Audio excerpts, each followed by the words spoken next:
we need to talk about something that's been a huge topic of conversation among content creators for the last week or so.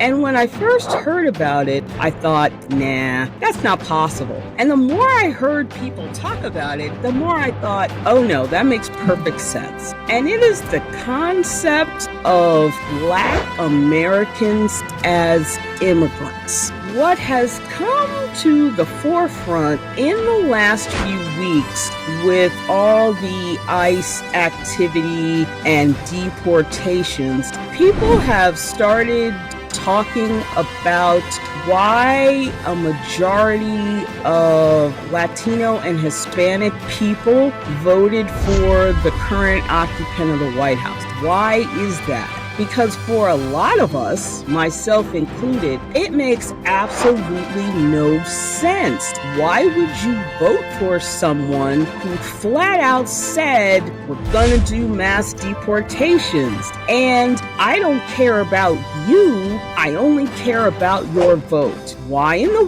world would you vote for someone like that as a person of color? So many of us have just been baffled by the whole concept. But what has come out in recent days is the understanding that many Hispanic and Latino people here in the United States think that Black Americans, and I mean those of us whose ancestry goes back to slavery, so not people who've come here from the Caribbean or from Africa in recent years, but those of us who have been here for generations are immigrants. And I just thought, that's crazy.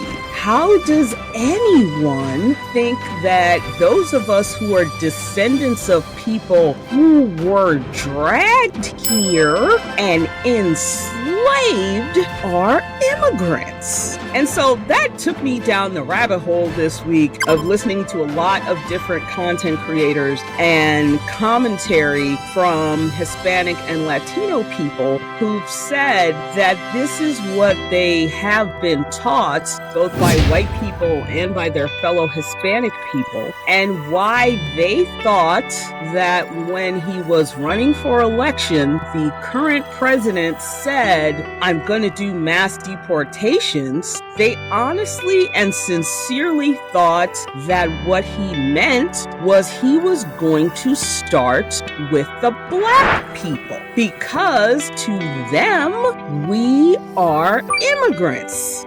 Just incredible to me.